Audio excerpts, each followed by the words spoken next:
أعوذ بالله من الشيطان الرجيم. بسم الله الرحمن الرحيم.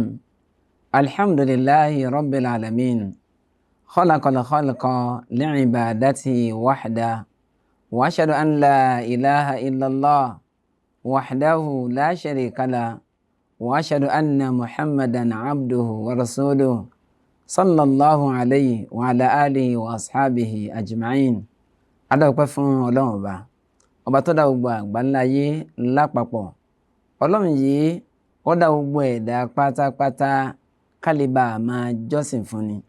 A jẹ́rìí pé kò sẹ́ni kan tá à ń jọ́sìn fún lódodo, kò sẹ́ni tó tọ́ sí ká fi jọ́sìn fún illallah, àfọlọ́run ọba Allahu nìkan ṣoṣo. A tún jẹ́rìí pé Ànábì wa Muhammad ẹrú sìn Ọlọ́run ní í ṣe, òjíṣẹ́ rẹ̀ ní pẹ̀lú. Àlékún ìkẹ́ àti ìgẹ́ Ọlọ́run bá ní ṣe fún Ànábì wa Muhammad. A kí n káàbọ̀ sórí ètò yín, ètò wa, èyí tí a máa pè ní Fiqhu al-Ibadat. Lábala yìí láti máa bára wa sọ nípa ojúpọ̀nà wo, ìlànà wo, ọ̀nà wo ńlá fi máa ṣèjọsìn fọ́lọ́run ọba Allah, tíjọsìn wa tó fi jẹ́ ìtẹ́wọ́gbà níwájú Ọlọ́run ọba. Alákọ̀ọ́kọ́ ná níjókòó yìí, a ó kọ́ mọ̀ nípa pàtàkì àtàfàkù fìdín, pàtàkì kíyàn lágbòye tó jíndò nípa ìsìn Ọlọ́run. Bákan náà, tá bá ń sọ nípa ìjọsìn, èyí tí ibi tá ti bẹ̀rẹ̀ ọ̀rọ̀ nípa ìrun ni, kí ni tó fà tá fi bẹ̀rẹ̀ lórí ìrun. Tá bá ń sọ nípa ìrun, àwọn ọwọ́ gẹ́ngẹ́ wo ni máa ń ṣíwájú ijó, àwọn nǹkan ò lè kọ́kọ́ ṣíwájú ìrun, kí sì ni tó fà á tí rí bẹ́ẹ̀. Eléyìí jẹ́ àwọn nǹkan tí a máa mú ẹnu bà kó tó di pé a wà á tàtàpọ̀rọ̀ lọ síbi àwọn nǹkan tí ọba tún tẹ̀lé.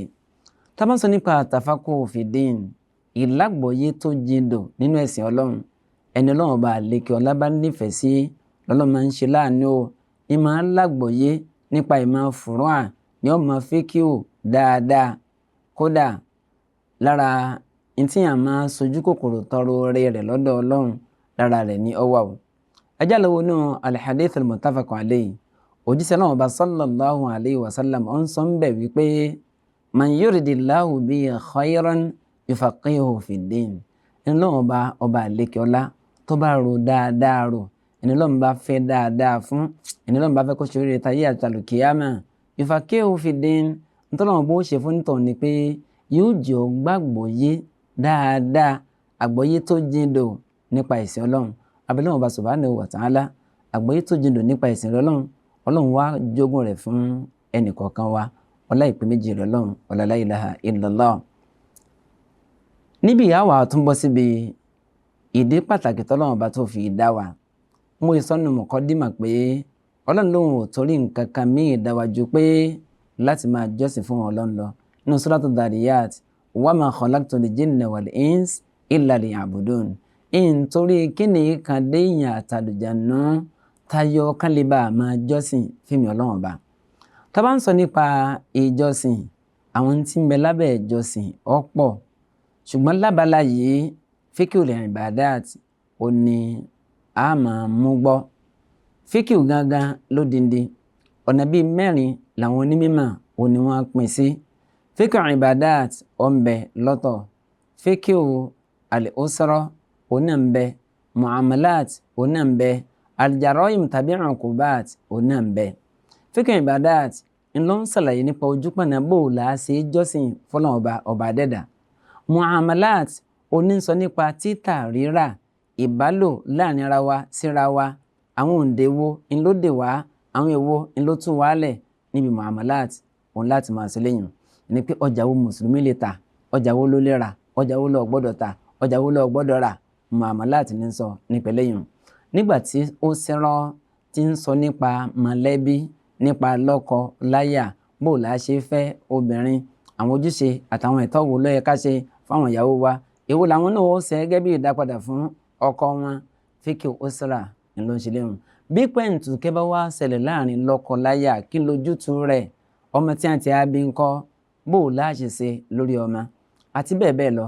Ó ní Fiqhul al-Usra ń lọ kọ́nu.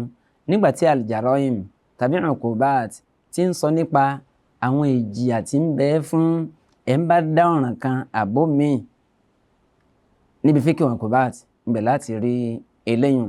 Ṣùgbọ́n níjókòó yìí lágbára Ọlọ́run Ọba fíkì ọ̀ràn ìbàdàt òní a máa bá ara wa sọ. Tá bá ń sọ nípa fíkì ọ̀ràn ìbàdàt à ń sọ nípa ìrun.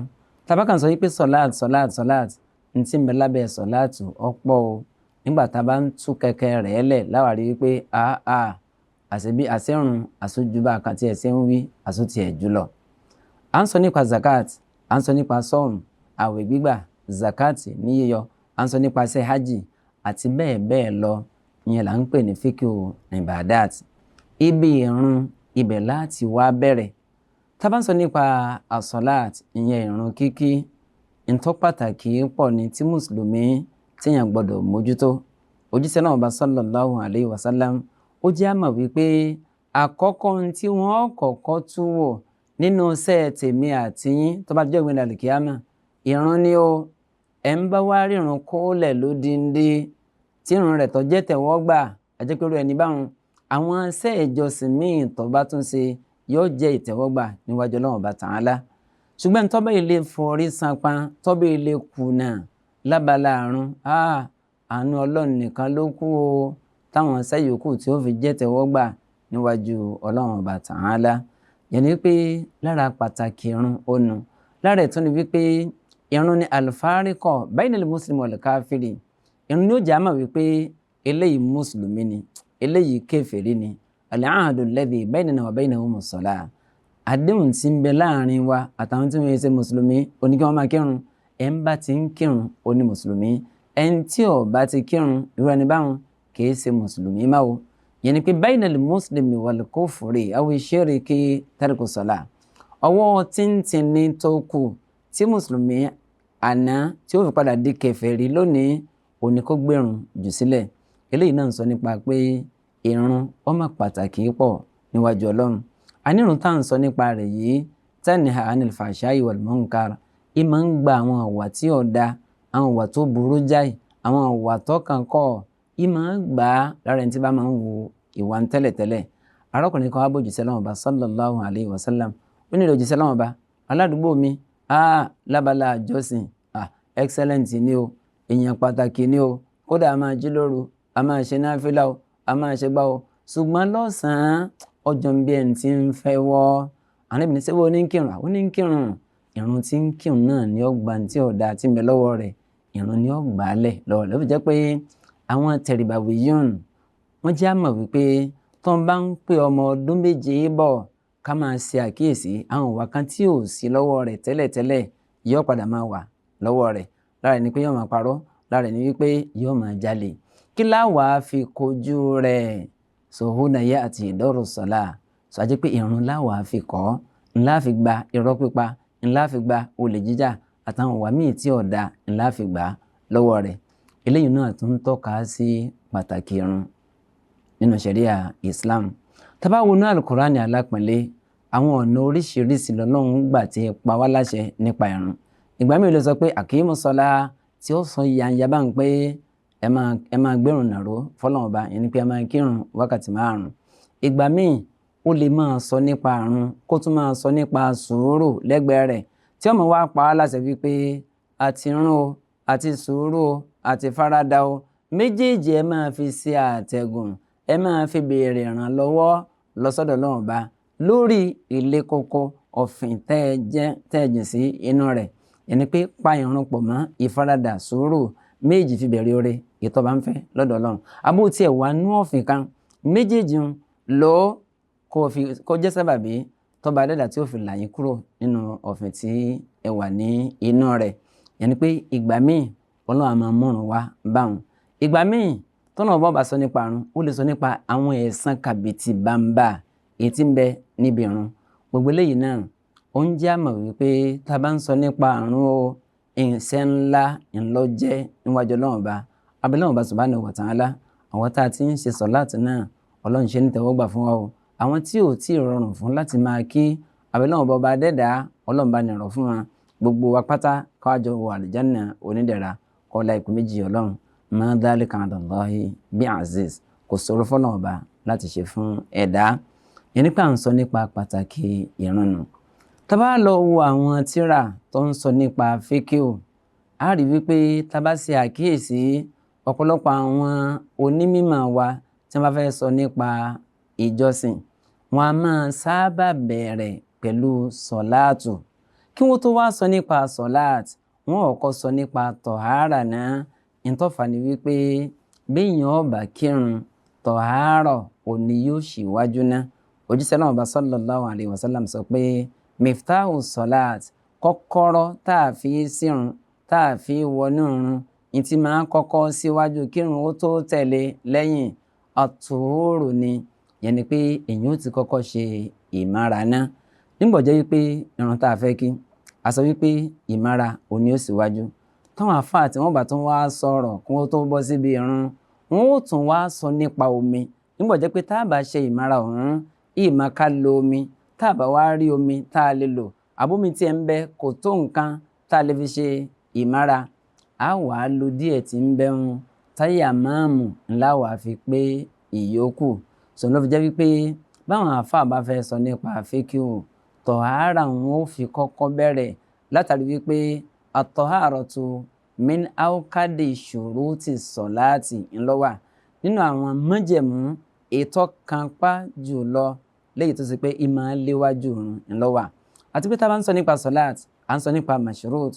Tọ̀hárọ̀ sì ni ṣẹ́rùtù ló jẹ́, yẹn ni pé ṣẹ́rùtù ni ó kọ́kọ́ gba wájú kí n tá a fi ṣe májẹ̀mú kó tó di pé yóò wá ní lẹ́yìn rẹ̀. N tá a torí ẹ̀ gbé májẹ̀mú kalẹ̀ kó tó di pé yóò wá lẹ́yìn rẹ̀.